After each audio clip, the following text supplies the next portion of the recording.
नमस्कार, आप सबका स्वागत है द पेन डाउन पर। मैं हूं राधेश्याम दीक्षित और आज हम बात करने जा रहे हैं जो चुनावी सरगर्मियां हैं उसके दौरान आम जनता के मुद्दे, उनके हक और हुकूक की बात और उनके मसलों पर सियासी दल कितने गंभीर हैं।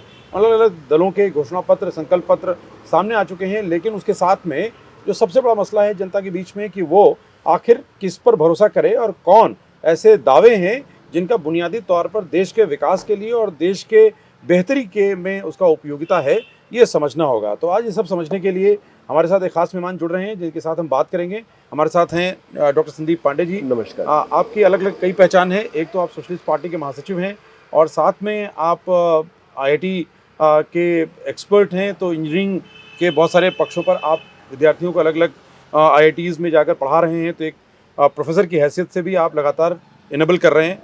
तीसरी, एक आशा ट्रस्ट के माध्यम से आप जो गरीब गुरबे हैं, जो अवसरों के माध्यम से पीछे छूट गए, उन सबको आगे लाने के लिए बहुत से प्रयोग, बुनियादी काम आप कर रहे हैं। आपका बहुत बहुत स्वागत संदीप जी। धन्यवाद धन्यवाद। सियासी सरगर्मियाँ बहुत तेज़ हैं और बहुत से दावे, वादे और अलग अलग तरह का एक तरह से जनता को लुभाने की कोशिशें हर दल की तरफ से की जाती हैं, चुनाव का हिस्सा भी है। लेकिन फिर भी अब जब हम बात करते हैं कि लोकतंत्र में जनता और इनेबल हो रही है, मजबूत हो रही है, तो वो उन मुद्दों की परख कैसे करे, एक बड़ा मसला है। जी जी जी, देखिए, दोनों बड़ी पार्टियों के घोषणा पत्र आ गए हैं और भी पार्टियों के आ गए, समाजवादी पार्टी का भी आ गया है और नेता बड़ी बड़ी बातें कर रहे हैं जैसे चुनाव के समय में की जाती हैं। कल मैं नगीना में था जहां से आज़ाद समाज पार्टी के चंद्रशेखर आज़ाद चुनाव लड़ रहे हैं और आप चाहे सबसे बड़ी पार्टी हो जो इस समय भारतीय जनता पार्टी हो या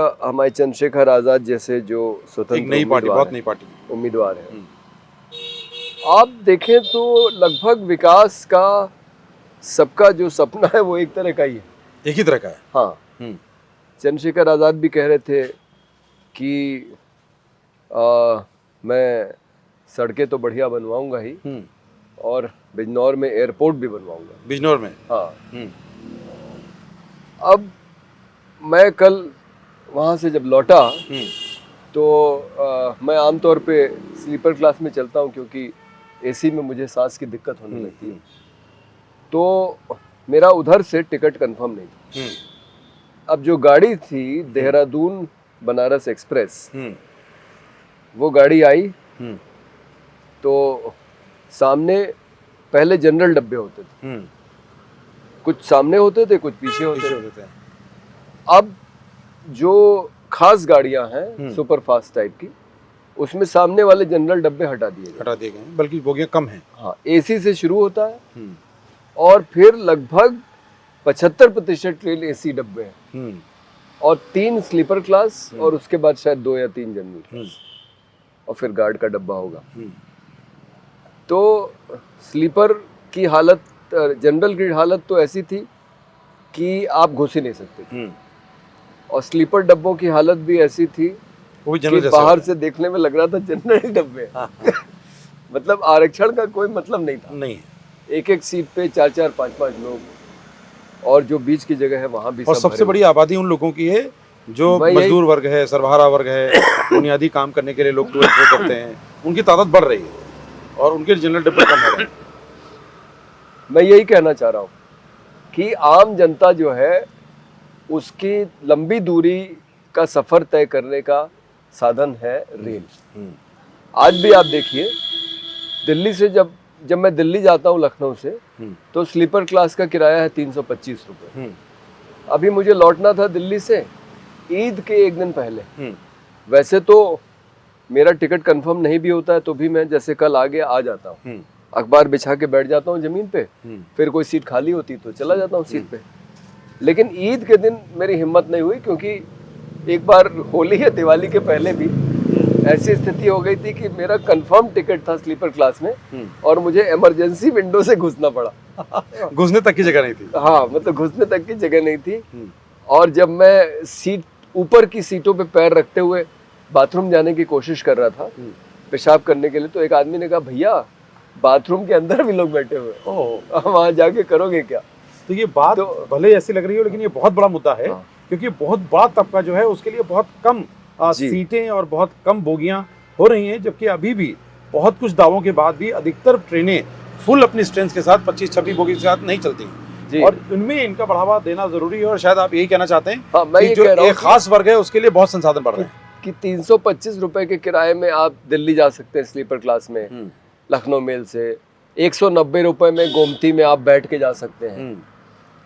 तो जो लोग एसी का किराया वहन नहीं कर सकते और जो रोड से नहीं जा सकते, जो हवाई जहाज से नहीं जा सकते, अगर आप स्लीपर क्लास और जनरल क्लास की ऐसी हालत बना देंगे कि लोग उसमें घुस नहीं पाएंगे, तो आप बताइए कि औरतें, बच्चों को लिए हुए औरतें, बूढ़े, ये सब लोग कैसे यात्रा करेंगे, विकलांग। बिल्कुल। और आपको तो मालूम है कि वरिष्ठ नागरिक का कंसेशन भी सरकार ने खत्म कर दिया है।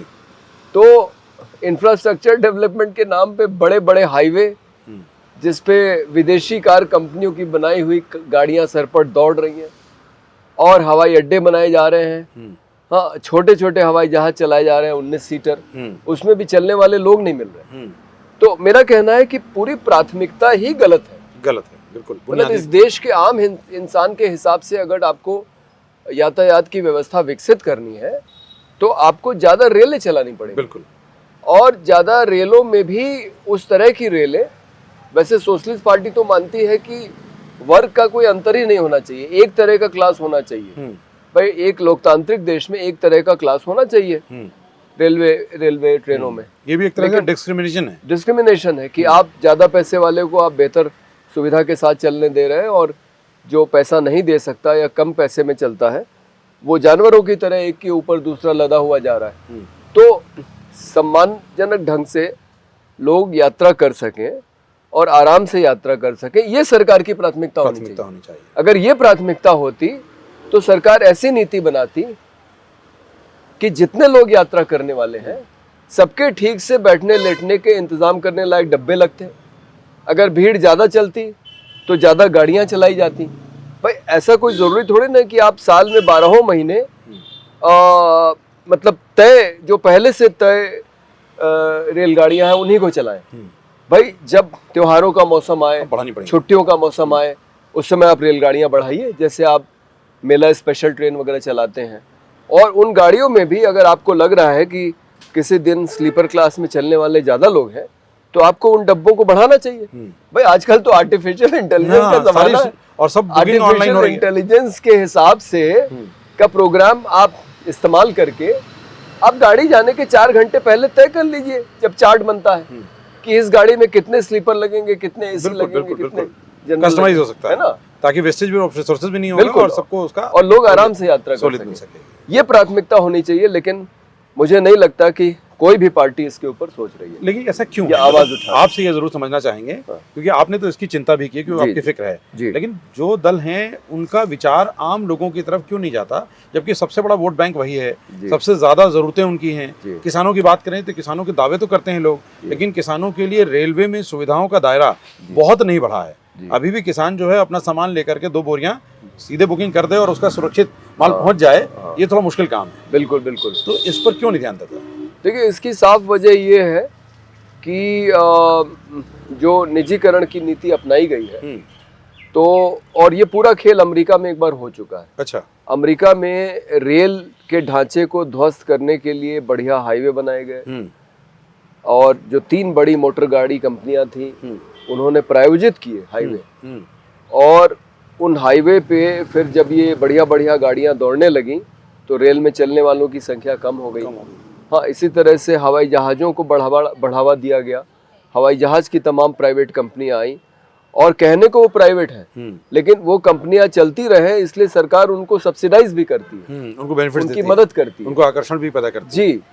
तो जैसे यहाँ भी हमने सुना है कि ऐसे जो नए हवाई अड्डे बन रहे हैं वहाँ से हवाई जहाज कंपनियों को प्रेरित करने के लिए कि वो अपने हवाई जहाज चलाएं, सरकार उनकी मदद करती है। और आप देख ही रहे हैं किस तरह से हवाई अड्डे अडानी को दे दिए गए हैं प्रबंधन करने के लिए। तो ये निजीकरण की वजह से निजी कंपनियों का जो सड़क परिवहन है और जो हवाई परिवहन है, इसमें उनके निहित स्वार्थ है। और रेलवे भारत सरकार की है। भारतीय रेलवे तो एशिया की सबसे बड़ी रोजगार देने वाली संस्था है। हाँ, और अभी भी मैं तो कहूँगा बहुत अच्छी तरह से काम कर रही है। मतलब अगर आप देखें कि रोज आपकी ट्रेन लगभग टाइम पे आ जाती है, ट्रेनें लेट होती हैं लेकिन आमतौर पे ट्रेनें ठीक चलती हैं, और यात्री बहुत कम किराए में 325 में आप दिल्ली पहुंच सकते हैं, 190 में दिल्ली पहुंच सकते हैं। लेकिन वही यात्रा अगर आपको बस से करनी हो तो अभी मैं आया बस से दिल्ली से लखनऊ कानपुर होते हुए, तो 991 रुपये किराया पड़ा, 919 रुपये, मतलब 3 गुना करीब। और वो कहीं स्लीपर हो गई तो वो 1400-1500 चला जाएगा। ये तो सबसे कम है। जो सामान्य नॉन एसी बस है उसमें 919 रुपये किराया। तो मतलब जनरल क्लास से तो आप देखिए कई गुना ज़्यादा, स्लीपर क्लास से 3 गुना ज़्यादा। और ये इसलिए है क्योंकि जो सड़क परिवहन है उसमें मोटर कार बनाने वाली कंपनियों और पेट्रोलियम कंपनियों का निहित स्वार्थ है, इसलिए इसको बढ़ावा दिया जा रहा है।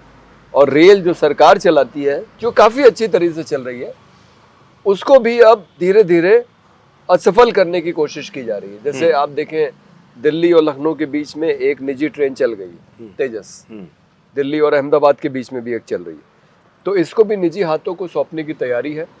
बहुत सारी पैसेंजर ट्रेनें बंद हो गई हैं, जैसा मैंने बताया, स्लीपर क्लास, जनरल क्लास के डब्बे कम किए जा रहे हैं।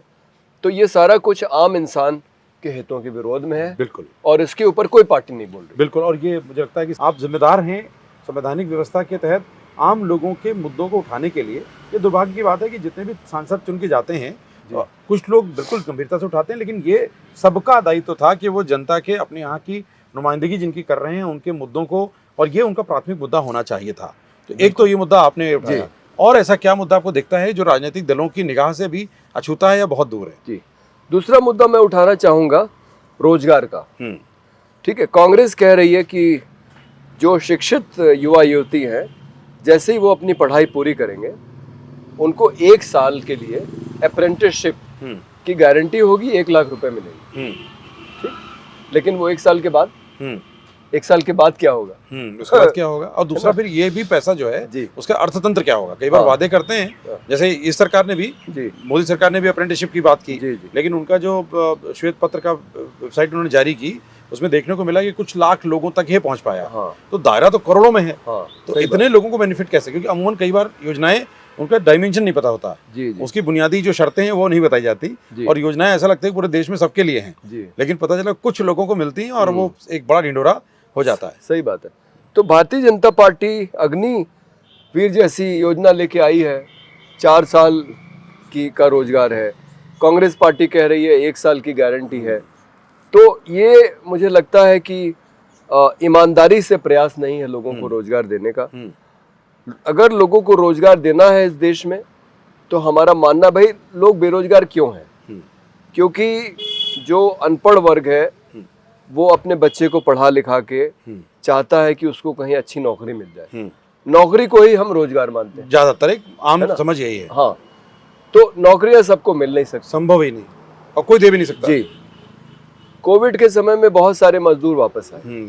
अभी मैं उन्नाव गया था एक दिन, हरदोई के ग्रामीण इलाके में। एक परिवार में मैं गया, 2 भाइयों से बात हुई।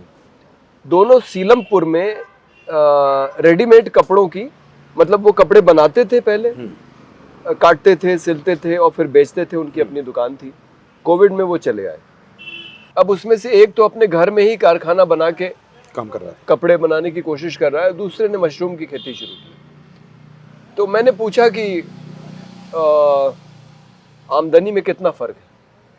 तो बोले आमदनी आधी हो गई। और बोल रहे थे हमारी मजबूरी है शहर जाना, क्योंकि गांव में रोजगार नहीं। तो ये देश की परिस्थिति है कि गांव जहां 70% आबादी है, वहां के नौजवान के लिए गांव में कोई रोजगार नहीं। तो और जो कुटीर उद्योग थे भी वो धीरे धीरे सिमटते जा रहे हैं, क्योंकि जो लोग चला रहे थे वो और ज्यादा आमदनी के चक्कर में शहर पलायन कर गए, उनकी इकाइयां बंद हो गई, परिवार में और कुछ चलाने वाला नहीं था। नहीं, दूसरी बात जो मैं कहना चाहता था, जो उन लोगों ने बताई, वो बता रहे थे कि जो छोटे उद्योग थे, जैसे उनका था, जो कपड़ा खरीद के, काट के, सिल के अपने तैयार करते थे रेडीमेड बेचने के लिए, इस तरह के जो छोटे छोटे उद्योग थे, वो बता रहे थे कि अब बड़ी कंपनियों के सामने उनको टिकना बहुत मुश्किल हो रहा है। क्योंकि कॉस्ट ऑफ प्रोडक्शन इनका जो है हाँ। ज़्यादा है, बड़ी कंपनियां बहुत सस्ते में बांट देती हैं। नहीं, वो तो एक बात है ही है, लेकिन नरेंद्र मोदी की जो नीतियां हैं अगर आप देखेंगे तो इन्होंने हर एक क्षेत्र में कुछ बड़ी कंपनियों को बढ़ावा दिया है और ये इंटरनेशनल मॉडल है। ऐसा नहीं है कि ये भारत में कोई नई चीज हो रही। जैसे आप देखें सॉफ्ट ड्रिंक के क्षेत्र में कोका कोला और पेप्सी, दो ही रह गई, बाकी उन्होंने धीरे धीरे सबको खत्म कर दिया। हाँ, कार में जनरल मोटर, क्लाइजलर और फोर्ड, 3 कंपनियां। फिर कुछ जापान और दूसरे देशों की कंपनियां आई, कोरिया वगैरह की। तो ये पूंजीवादी व्यवस्था का मॉडल है कि कुछ बड़ी कंपनियां, बाजार पे उनका कब्जा रहेगा और उनका एक इस तरह का गठजोड़ रहेगा कि वो मुनाफा कमाने के लिए वो अपने दाम एक हद से नीचे नहीं लाएंगे। जैसे आप बाजार में देखें, पानी की बोतल 20 रुपए में बिकती है। 20 रुपए में बिकने का उसका क्या औचित्य है? भाई आप अपने किसान को उसकी कीमत का 1.5 गुना न्यूनतम समर्थन मूल्य कानूनी गारंटी के रूप में देने को तैयार नहीं। और जो मुफ्त की चीज हम जमीन से निकाल के बोतल में भर के, जिसकी कुल कीमत देखा जाए तो 1.5 रुपए से ज्यादा नहीं है, वो बोतल 20 रुपए की बिकती। पेप्सी और कोका कोला में तो कभी प्रतिस्पर्धा नहीं होती कि उसका दाम कम हो। तो वही मॉडल अब हिंदुस्तान में आ गया। और आप देखिए कोरोना के समय 2 कंपनियां थी जो वैक्सीन बना रही थी। तो एक आडार पूनावाला की कंपनी और दूसरी भारत बायोटेक। तो यही मॉडल जो है अब हर एक क्षेत्र में लागू हो रहा है। और भारतीय जनता पार्टी तो चाहती है कि राजनीति में भी यही मॉडल रहे। हाँ, भारतीय जनता पार्टी और एक विपक्षी दल, बहुत सारे दलों के साथ उसको ना प्रतिस्पर्धा करनी पड़े। तो इस वजह से जो बड़ी बड़ी कंपनियां आ गई हैं बाजार में, उन्होंने छोटी सारी कंपनियों को खत्म कर दिया। लेकिन अभी एक जो पॉडकास्ट रिकॉर्ड हुआ उनका एक न्यूज एजेंसी के एंकर के साथ, जी, उसमें तो उन्होंने कहा कि हम लोकतांत्रिक व्यवस्था को मजबूत करने का काम कर रहे हैं और जिन लोगों को ये समझ में नहीं आ रहा है उनकी समझ की कमी है कि वो हम जो पंचायतें हैं उनको मजबूत कर रहे हैं और जो दूसरे क्षेत्रीय दल हैं वो अपनी अपनी जगह पर काम कर रहे हैं और हम उस पूरी व्यवस्था को और इनरिच कर रहे हैं। तो दावे में और बुनियादी में क्या अंतर दिखता है आपको? नहीं भाई, आप देख लीजिए जो वो दावा कर रहे हैं और हकीकत में क्या हो रहा है। अगर वो क्षेत्रीय दलों को मजबूत कर रहे होते तो क्या बताइए 2 मुख्यमंत्री जेल में होते, है ना? या सिर्फ विपक्षी दलों के सांसद विधायकों के ऊपर या मंत्रियों के ऊपर छापे पड़ते हैं, उनको तोड़ के भारतीय जनता पार्टी में मिलाया जा रहा है। इनका तो बस चले तो ये चीन की तरह शायद चाहेंगे एक ही दल रहे। ये जो इनका जो मॉडल है ये बड़ी कंपनियों को बढ़ावा देने वाला है और इसमें जो छोटा व्यवसायी था वो खत्म हो गया। अच्छा, प्रधानमंत्री का एक और दावा है कि वो प्रधानमंत्री जनधन खातों के साथ में उन्होंने स्वनिधि कार्यक्रम शुरू किया कि छोटे छोटे ठेले खोमचे वाले को पैसे दिए जाएं। तो बुनियादी तौर पर उसका कुछ प्रभाव आपको दिखा?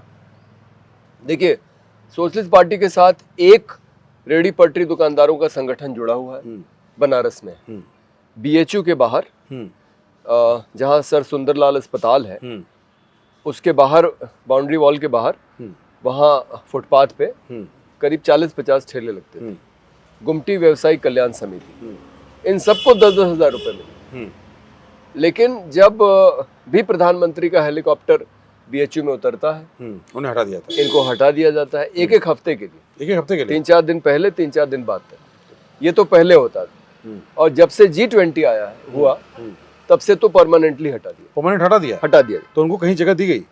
अभी नहीं। उनके पास लाइसेंस है। उसमें से एक जो अध्यक्ष है चिंतामणि सेठ, वो हमारी सोशलिस्ट पार्टी के भी अध्यक्ष हैं बनारस में। वो तो टाउन वेंडिंग कमेटी के मेंबर हैं। लेकिन और उनके पास वो भी सर्टिफिकेट है कि उनको 10,000 रुपए का ऋण मिला, लेकिन उनको कोई जगह आज काम करने के लिए नहीं। जबकि देश में फेरी नीति लागू है और जिसमें एक पैरामीटर है कि भाई उनको बाकायदा लाइसेंस के साथ में स्थान आवंटित किया जाएगा और वो जगह उन्हीं की आरक्षित होगी जब तक वो आवंटन बरकरार है। उतना ही नहीं, फेरी नीति में ये भी कहा गया है कि पुलिस उत्पीड़न से उनको रोका जाएगा, संरक्षण दिया जाएगा। और पुलिस वहां जाके, भाई क्योंकि उन्हें भी अपनी रोजी रोटी चलानी है, ये उनका अधिकार है, मौलिक अधिकार है। तो वो बीच बीच में अपने ठेले ले जाके लगा लेते हैं कि कुछ बिक्री हो जाए तो परिवार का खर्च। तो पुलिस आएगी, ठेले जब्त कर लेगी और ठेले नगर निगम में रख दिए जाते हैं। पहले क्या होता था कि कुछ पैसे देके नगर निगम वाले छोड़ देते। अब नगर निगम ये कह रहा है, जब से ये G20 हुआ है, कि पुलिस की मर्जी के बिना हम आपके ठेले नहीं छोड़ेंगे। और करते क्या है कि एक उनका चालान काट देंगे। किस बात का चालान? कि आप प्लास्टिक के लिफाफों का इस्तेमाल करें। क्योंकि भाई कोई जुर्माना लगाना है तो कौन सा लगाएंगे? कानून के तहत कुछ ना कुछ ढूंढेंगे, है ना, कुछ ना कुछ ढूंढेंगे। तो वो 3,000 रुपए का जुर्माना जो है उनके ऊपर लग जाएगा और फिर वो पैसा दें तो उनका ठेला छूटे। तो जितना उत्पीड़न इस समूह का हो रहा है, इतना तो मैंने पहले कभी किसी सरकार में नहीं देखा। पहले तो ऐसा होता था कि कोई सरकार हटाती थी तो ये संगठन कोर्ट में जाता था और कोर्ट में जाके अपने अधिकारों की लड़ाई लड़ता था और कोर्ट से फैसले आते थे इनके पक्ष में। लेकिन अब तो कोर्ट भी इनकी बात सुनने को तैयार नहीं। ये एक बड़ा वर्ग है और ये वर्ग इतना बड़ा है कि आप समझ रहे हैं कि देश की आबादी का कहें तो ये करीब 70% से बड़ा हिस्सा है, क्योंकि 60 से 65% के आसपास कृषि आधारित व्यवस्था के लोग हैं, जो या तो कृषक हैं या कृषि के साथ में जो छोटी जोत के किसान हैं, वो आमतौर पर मजदूरी करते हैं या ऐसी वेंडिंग करते हैं जिससे उनकी रोजी रोटी चलती है, उनकी व्यवस्था चलती है। तो ये बताइए, इसके साथ में जब कृषि की बात करते हैं, क्योंकि ये मजदूर वर्ग, बड़ा वर्ग जो है वो कृषि से जुड़ा हुआ वर्ग है, तो उनके मुद्दों की बात, एक तो फेरी नीति की बात आपने की, और उनके लिए, उनको इन्हांस करने के लिए या उनको संगठित करने के लिए, उनके डेली वेजेस को बढ़ाने के लिए और उस पर नकेल कसने के लिए, ताकि श्रम कानून तो बहुत से हैं लेकिन उन कानून के बीच में उनको संरक्षण, क्योंकि संगठित नहीं है तो मिल नहीं पाता। उस मोर्चे पर इन सरकारों के काम और जो विपक्षी दल हैं उनकी चिंता कितनी है? देखिए, ये मुद्दा पहले मुद्दे से जुड़ता है। अगर आपको इस देश में रोजगार देना है लोगों को, तो वो कृत्रिम तरीके से आप नहीं दे सकते। अग्निवीर की योजना, अप्रेंटिसशिप की योजना चला के, असल में जो लोग इस देश में, ज्यादातर लोग जो काम कर रहे हैं, यानी कि खेती किसानी, कारीगरी, मजदूरी, इनको इनका श्रम मूल्य ठीक से मिलना चाहिए।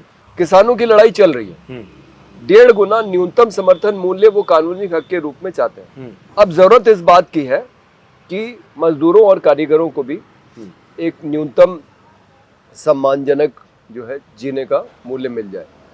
और इसमें मुझे लगता है कि डॉक्टर लोहिया ने जो सिद्धांत दिया था कि अमीर और गरीब के बीच का फर्क 10 गुना से ज्यादा का नहीं होना चाहिए। तो इसमें भी चूंकि अमीर और गरीब की जब बात करते हैं तो अमीरों के भी कई स्टैंडर्ड्स हैं, तो किसी अमीर का बेंचमार्क क्या माना जाना चाहिए कि हाँ ये एक बेंचमार्क होगा जहां से हम एवरेज, जैसे एक हम पूरे देश में एक प्रति व्यक्ति आय हम मान लेते हैं, लेकिन वो प्रति व्यक्ति आय तो वो एक कुछ 10%, 5% ऐसे वो लोग हैं जिनकी पूरी कमाई का हिस्सा दिखता है जैसे पूरा देश कमा रहा है, लेकिन एक बड़ा वर्ग है जिसकी कमाई बहुत कम है, लेकिन वो प्रति व्यक्ति दर में उसकी भी आमदनी ज्यादा मानी गई। तो ये आंकड़े तो कई बार गुमराह कर देते हैं, कंफ्यूज कर देते हैं। नहीं, हमें लगता है इसकी तुलना आपको लैंड सीलिंग से करनी पड़ेगी। अगर आपने ये तय किया है इस देश में कि एक हद से ज्यादा जमीन किसी की नहीं होनी चाहिए, तो यही आपको नियम आय पे भी लगाना पड़ेगा। और जहाँ तक ये तय करने की बात है कि कितना मिलना चाहिए लोगों को, चाहे वो ऊपरी सीमा हो या निचली सीमा हो, तो हमें लगता है कि वो जो बाजार में जो चीज़ों के मूल्य हैं, जरूरी चीज़ों के, उन सबको जोड़ के आप देख सकते हैं कि एक 4-5 लोगों के परिवार का खर्च जो है कितने पैसे में आराम से चल जाएगा। क्योंकि हमने देखा कि जो वेजेस हैं, मिनिमम वेजेस के जो कानून के तहत जब कोई इजाफा होता है तो उसमें कई के साल लग जाते हैं। और पता चला महंगाई की रफ्तार लगातार बढ़ती है, जो सामान्य वस्तुओं की कीमतें वो बढ़ जाती हैं, और जो संसाधन हैं, पेट्रोलियम की कीमतों को बढ़ने के साथ इमीडिएट इम्पैक्ट बाजार में दिखता है, लेकिन उसका इम्पैक्ट मजदूरी पर नहीं दिखता, क्योंकि मजदूरी आम आदमी को देना है, तो वो उस पर अंकुश रखता है। तो अभी भी मजदूरों की कीमतें वो 400, 350, 400, अधिकतम 450 तक कहीं शहरों में मिलता है। ग्रामीण क्षेत्रों में तो अभी भी 300, 250, 200 के आसपास है। तो उसमें तो उनके कितने खर्चे निकलेंगे। तो अभी मैं मजदूरों के अड्डे पे बात कर रहा था कि मजदूर अड्डों पर कोई बुनियादी सुविधाओं का पूरा अभाव है, उनको कोई संगठित स्ट्रक्चर नहीं दिया गया। सरकार के पास कानून है, लेकिन सरकार का कोई नुमाइंदा कभी वहाँ कैंप लगाकर उनको पंजीकरण करने का प्रयास उसने नहीं किया। उनके मुद्दों को कहीं रजिस्टर नहीं किया जाता। और उनको जागरूकता भी नहीं दी जाती, हम्म। क्योंकि वो उनका ये कहना है कि साहब हमको कोई बताता नहीं, हम रोज दिहाड़ी करते हैं, जी। सुबह से काम शुरू करते हैं 8 बजे, 5-6 बजे तक छूटते हैं, फिर आते आते होता है, खाते हैं, फिर सो जाते हैं। हम्म। तो अवेयरनेस का कोई सिस्टम नहीं है उनका। जी जी तो इसका मतलब वो जिंदगी भर ऐसे ही हाँ, रहेंगे फिर। हाँ हाँ, मतलब कोई व्यवस्था नहीं है, और कानून तो सब चीजों के लिए बनाए गए हैं, लेकिन उनका क्रियान्वयन नहीं होता। क्रियान्वयन का बहुत बड़ी कमी बिल्कुल। अगर आप देखें तो भवन निर्माण और जो सन्निकार मजदूर जो संगठन है, कर्मकार बोर्ड है। हाँ, आप देखें तो उसमें कितनी सारी सुविधाएं मजदूरों को बिल्कुल। दी गई, लेकिन मुझे नहीं लगता कि बहुत कम लोगों तक पहुंच पाई सामान्य है। मजदूर उन सुविधाओं को जागरूकता ही नहीं है, जी। उनको जानकारी भी नहीं है। मैंने बहुत से लोगों को व्यक्तिगत बताया, व्यक्तिगत बताने के आधार पर कुछ लोगों ने अप्लाई किया है, लेकिन चूंकि ये सिस्टम में उनके ऑफिसेज एक लिमिटेड ऑफिसेज जी, हैं, ऐसा नहीं है कि हर जगह उपलब्ध हों जी जी। और हर जगह उनके प्रतिनिधि उपलब्ध हों, तो एक हाँ। बड़ा कारण है। हाँ। तो वो ग्रामीण क्षेत्रों में तो बहुत बड़ा अभाव है, इनको जानकारी नहीं मिल पा रही। नहीं, और दूसरी ये दिक्कत हो रही है कि बहुत सारी चीजें ऑनलाइन हो गई हैं। जैसे ये पूरा जो मजदूरों का पंजीकरण और उनको जो सुविधाएं मिल रही हैं, उसका एप्लीकेशन भी सब ऑनलाइन होता है। साइबर कैफे वालों को भी मालूम होगा कि किस तरह से अप्लाई करना। अब तो साइबर कैफे खत्म हो गए, जन सुविधा केंद्र हैं। जी जी, मेरा मतलब वही, उन्हीं से। हाँ जी। जन सुविधा केंद्र। सामान्य जागरूकता का एक बड़ा विषय है। जी जी जी। तो आप ये बताइए कि देश की आवाम के लिए सभी अपनी नुमाइंदगी कर रहे हैं, सभी कह रहे हैं कि हम देश के लिए काम कर रहे हैं और देश के आम आदमी की हितों की रक्षा कर रहे हैं, लेकिन उनको जागरूक करने का वास्तविक प्रयास तो कहीं दिखता नहीं है। मतलब सरकार के विज्ञापन या विपक्षी दलों के विज्ञापन उनकी अपनी पहचान बताने के लिए तो पर्याप्त हैं, लेकिन बुनियादी प्रयास क्या होने चाहिए, जनता कैसे आगे बढ़नी चाहिए, वहाँ एक गैप दिखता है। देखिए, दिक्कत यह है कि इस समय कोई भी दल मौलिक चिंतन नहीं कर रहा है। जैसे कांग्रेस ने कहा है शिक्षा नीति के बारे में कि जो शिक्षा के अधिकार अधिनियम में कक्षा 1 से 8 तक मुफ्त और अनिवार्य शिक्षा की जो योजना है, जो लागू है उत्तर प्रदेश में, कुछ राज्यों में तो लागू भी नहीं है, उसको जब हम लोग इम्प्लीमेंट कराने जाते हैं, बच्चों के एडमिशन कराने जाते हैं, तो बहुत दिक्कत होती है। बहुत दिक्कत है, बहुत से स्कूल मानने को तैयार नहीं आ रही। जो बड़े स्कूल हैं फेक डॉक्यूमेंट्स के आधार पर गलत दावे करते हैं। वो तो देखिए हर एक सरकारी स्कीम में होता है, लेकिन बेसिक शिक्षा अधिकारी के कार्यालय से लेटर जारी होते हैं कि फला बच्चे का फला स्कूल में दाखिला होना चाहिए अनिवार्य और मुफ्त शिक्षा के लिए। और सिटी मॉन्टेसरी है, इस तरह के जो बड़े बड़े स्कूल हैं, अब तो छोटे छोटे स्कूल भी अब मना कर देते हैं सीधे कि हम लेंगे ही नहीं। वो पैसे की मांग करेंगे कि आप एडमिशन फीस इतनी दीजिए, हाँ आप डायरी टाई बेल्ट के, क्योंकि फीस तो वो ले नहीं सकते, तो वो दूसरे तरीके से पैसा लेने की कोशिश, जबकि उसमें सारे पैसे मिलते सरकार की तरफ से देने के प्रावधान है। नहीं, उसमें यह है कि फीस सरकार देती है 450 रुपए प्रति माह स्कूल को, प्रति बच्चे की, लेकिन अखिलेश यादव ने एक 5000 रुपए देना शुरू किया था साल में एक बार ड्रेस और किताब के लिए। अच्छा। वो योगी सरकार ने बंद कर दिया। अच्छा। तो उसकी वजह से माता पिता को काफी दिक्कत आ रही है। तो कई लोगों की तो हम लोग को मदद करनी पड़ती है संस्था की तरफ से कि वो अपनी किताब वगैरह खरीद पाए, लेकिन ज़्यादातर स्कूल जो है बच्चों को काफ़ी परेशान करते हैं। इस समय बहुत सारे माता पिता शिक्षा भवन से लेके और स्कूलों के बीच में दौड़ रहे हैं, क्योंकि स्कूल उनको एडमिशन देने को तैयार नहीं। भारतीय जनता पार्टी कह रही है कि 70 साल के लोगों को आयुष्मान योजना में 5 लाख तक का दिया जाएगा। हमारा ये कहना है कि मौलिक बात तो ये होनी चाहिए कि शिक्षा और स्वास्थ्य, और इसमें आप यातायात और दूरसंचार भी जोड़ें। ये चीज़ें ऐसी हैं, रोटी कपड़ा मकान के अलावा, जो इंसान की मौलिक ज़रूरतें हैं, और ये सभी इंसान को एक गुणवत्ता वाली मिलनी चाहिए। तो दुनिया के जिन देशों ने भी 99-100% साक्षरता दर हासिल किया है, सभी जगह समान शिक्षा प्रणाली लागू। हिंदुस्तान में समान शिक्षा प्रणाली की सिफारिश 1968 में कोठारी आयोग ने, तब कांग्रेस की सरकार। तो मैं राहुल गांधी से पूछना चाहूंगा कि आप ये सवाल करते हैं बार बार कि पत्रकारों में कितने पिछड़े दलित वर्ग के लोग हैं, हाँ, जो नौकरियां कर रहे हैं, बड़े बड़े पदों पे कितने लोग हैं, इस तरह की बात वो करते हैं। उनका कहना है कि पिछड़े दलितों को मौका नहीं मिला। तो मौका क्यों नहीं मिला? क्योंकि शिक्षा का समान अवसर नहीं मिला। जो पैसे वाले लोग हैं वो सब अपने बच्चों को निजी स्कूलों में भेज देते हैं, और जो गांव का बेचारा दलित है, गरीब है, वो मजबूरी में अपने बच्चे को सरकारी स्कूल में पढ़ाता है, जहाँ आधे बच्चे तो 8वीं पहुँचते पहुँचते स्कूल के बाहर हो जाते हैं और वो मजदूर वर्ग में शामिल हो जाते हैं। तो आपको पिछड़ों दलितों के बच्चे कैसे मिलेंगे आपको? तो अगर आप 1968 की कोठारी आयोग की सिफारिश समान शिक्षा प्रणाली लागू कर दें, सभी बच्चों को एक जैसी शिक्षा उपलब्ध कराएं, एक जैसी गुणवत्ता वाली, तो आप देखिए जब सब बच्चों को समान अवसर मिलेंगे तो देश के सभी इलाकों से, सभी वर्गों से, लड़के लड़कियां, सभी जाति, सभी धर्म, हाँ, सब जगह से आपको जो होनहार बच्चे हैं वो आपको दिखेंगे कि वो अच्छे अच्छे पदों पे पहुंचे, काम करें। लेकिन एक विडंबना की बात है, एक तरफ इलाहाबाद हाईकोर्ट ने ऐसी याचिका में सुनवाई करते हुए, अखिलेश जी की सरकार उस समय थी, और ये एक तरह से आदेश किया था कि जितने भी सरकारी अफसरान हैं वो भी अपने बच्चों को सरकारी स्कूलों में पढ़ाएं, क्योंकि जब पढ़ाएंगे तो उनकी निगरानी के कारण वो स्कूल अपने अच्छे हो जाएंगे, क्योंकि सरकार एक तरह फैसिलिटेशन तो दे ही रही है, वेतन भी अच्छा दे रही है, और वो ट्रेंड लोग हैं, क्योंकि मानदंडों के हिसाब से चयन हुआ उनका, तो उन्हें परफॉर्म करना ही चाहिए और यही होना चाहिए। तो ये एक भेदभाव कि अफसरान एक संस्कृति स्कूल अलग बनाएंगे, उसमें उनके बच्चे पढ़ेंगे, तो ये एक बहुत डिस्क्रिमिनेशन है। लेकिन हमने ये देखा कि कोई भी राजनीतिक दल ने इस अदालत के आदेश को भी आधार बनाते हुए इस बात को कहा नहीं, और न इसके लिए मुखरता से कोई आंदोलन या कोई प्रयास हुआ। तो क्या आपको लगता है कि ये दोगलापन है राजनीतिक दलों का, कि एक तरफ वो घोषणा पत्र में दावा करेंगे लेकिन जब काम करने की बात आती है तो व्यवहार में नहीं दिखता? बात बिल्कुल सही है।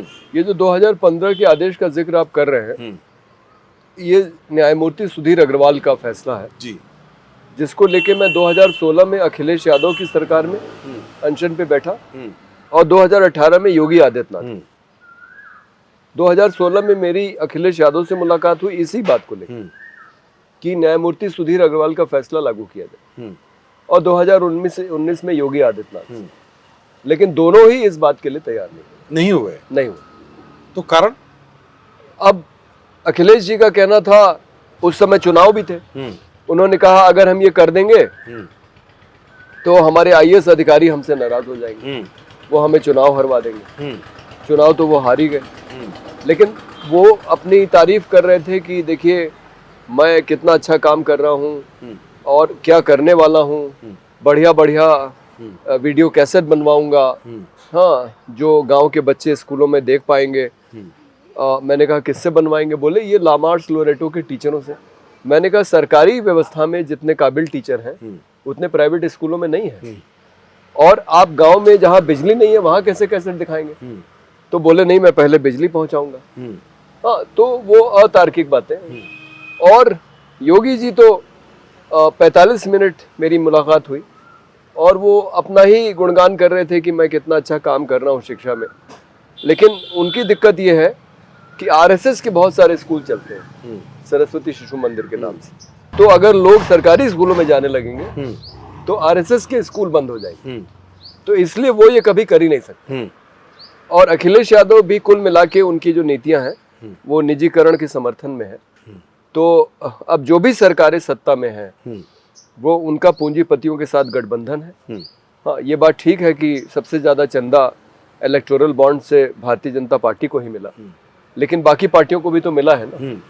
तो पूंजीपतियों के साथ सबका गठजोड़ है और वो नीतियां इसी तरह की बनाएंगे जिससे उनको फायदा पहुंचाए, जिससे कि चाहे अभी पहुंचाएं चाहे दीर्घ अवधि में पहुंचाएं, निजी क्षेत्र को फायदा हो और सरकारी क्षेत्र कमजोर। तो वो कहने को समाजवादी हो सकते हैं या भारतीय जनता पार्टी कहने को राष्ट्रवादी हो सकती है, लेकिन असल में ये कोई भी दल जनपक्षीय नहीं। तो अब ये शिक्षा को बेहतर बनाने का रास्ता कहाँ से निकलेगा? क्योंकि अगर हम देखें योगी जी की सरकार में अभी अटल आवासीय विद्यालय बनाए गए, तो कुछ मंडलों में बने, अच्छे चल रहे हैं, लेकिन उनके दायरे को हम क्या उस मॉडल को सभी स्कूलों तक लागू नहीं कर सकते? देखिए यही बात है। मैं केंद्रीय सरकार की केंद्रीय शिक्षा सलाहकार बोर्ड में रहा हूँ, वहाँ यही बात होती है कि भाई आप कुछ अच्छे केंद्रीय विद्यालय, हर एक जिले में एक अच्छा नवोदय विद्यालय चला सकते हैं, तो आप हर एक प्राथमिक विद्यालय को केंद्रीय विद्यालय या नवोदय विद्यालय के स्तर तक क्यों नहीं ले जाते? तो सरकार चाहे तो कर सकती है, लेकिन बात यह है कि उसकी इच्छा शक्ति में कमी। तो इससे हमारी जो पूरी मानव संपदा है वो एक तरह से वो हम अपने लिए ही संकट का बीज बो रहे हैं। और वो जब असली फसल बढ़ रही है तब हम ये बात कह रहे हैं कि हमारी आबादी ज़्यादा है और हमारी स्किल मैन पावर नहीं बिल्कुल। है और हम उसका उपयोग नहीं कर पा रहे हैं, बिल्कुल। और हम बहुत देर में हाँ। जाकर फिर उससे ज्यादा पैसा उनको स्किल बनाने में खर्च कर रहे हैं और वो हो नहीं पा रहा है। नहीं, ये आपने एकदम सही बिंदु पकड़ा है, क्योंकि केंद्रीय विद्यालय, नवोदय विद्यालय या शहर के प्राइवेट स्कूलों में पढ़ने वाले बच्चों को छोड़ दिया जाए तो ज्यादातर बच्चे अपनी 10वीं और 12वीं का इम्तिहान नकल करके पास करते हैं। अभी जो नकल करके पास करके आए हैं पैसा देके, जब मैंने सामाजिक काम शुरू किया 1991 में, तब 5,000 रुपए दिए जाते थे हाई स्कूल और इंटर का एग्जाम पास करने के लिए। और अगर आपको लिखना नहीं आता है तो आप 10,000 रुपए दीजिए, कोई दूसरा आपकी परीक्षा लिख देगा। तो ऐसे लोगों से आप क्या उम्मीद कर सकते हैं? फिर आप उनके लिए कौशल विकास की योजना लाएंगे, और कौशल विकास की योजना भी काम नहीं करेगी तो आप बोलेंगे कि पकौड़ा बेचना भी रोजगार है। अरे पकौड़ा तो वो पहले से बेच रहा था, वो आपके आने के बाद थोड़ी ना पकौड़ा बेचना शुरू किया। तो ये आपकी बात बिल्कुल सही है कि हम अपने पैरों पे कुल्हाड़ी मार रहे हैं, हम अपनी शिक्षा व्यवस्था को चौपट करके। तो अब यहाँ चलते हुए आखिरी सवाल यह आएगा कि 2047 विकसित भारत की बात प्रधानमंत्री मोदी ने कही है, और वो ये कह रहे हैं कि हमारा विजन बड़ा है और अभी जो है वो ट्रेलर है, बाकी असली काम बाकी है। तो आपको ट्रेलर में क्या दिखा और असली काम क्या है जो आपको लगता है कि वो चुनाव अगर जीत जाते हैं, जिसकी संभावना काफ़ी विश्लेषक बता चुके हैं कि ठीक है 400 पार आए ना आए, लेकिन हद सरकार उनकी बनती हुई दिख रही है। तो अगर बन जाती है तो आपको क्या लगता है कि वो उनके पास विजन क्या है? वो तो कह रहे हैं 15 लाख से ज़्यादा लोगों ने इनपुट्स दिए हैं, उसके आधार पर हमने अपना विजन डॉक्यूमेंट बनाया है, उस पर हम काम कर रहे हैं। तो आपको लगता है उम्मीद है कोई? देखिए, कई देशों में तो आप 2 ही बार वहाँ के राष्ट्रपति या प्रधानमंत्री हो सकते हैं। मोदी जी को 2 मौके मिल चुके हैं। अब उसके बाद भी अगर वो ये कह रहे हैं कि ट्रेलर ही था, तो ये तो जनता को भ्रमित करने वाली बात है ना। हाँ ठीक है, आपने लोगों से उनके सुझाव लिए होंगे, जैसे नई शिक्षा नीति बनाने में लिए, लेकिन नई शिक्षा नीति में नया क्या है आप बताइए? वो कौन सी बातें हैं जो पहले नहीं हो चुकी? कि शिक्षा मातृभाषा में होनी चाहिए, हाँ बच्चे को स्वतंत्रता मिलनी चाहिए कि जो वो पढ़ना चाहे पढ़े, हाँ उसमें इतना लचीलापन हो कि स्विच कर सके। हाँ, तो वो सारी बातें तो पहले भी होती रही, इसमें कौन सी नई बात है? तो इसी तरह से कोई नई बात नहीं है इनके पास। वही एयरपोर्ट बनाना वाला जो विकास का मॉडल है, वही इनका विकास का मॉडल है, क्योंकि इनके साथ दिक्कत ये है कि जो इनके पूंजीपति मित्र हैं, जो इनको पैसा देते हैं चुनाव लड़ने के लिए, इनको नीतियाँ उन्हीं के हिसाब से बनानी, इनको जनता के हिसाब से नीतियाँ नहीं बनानी।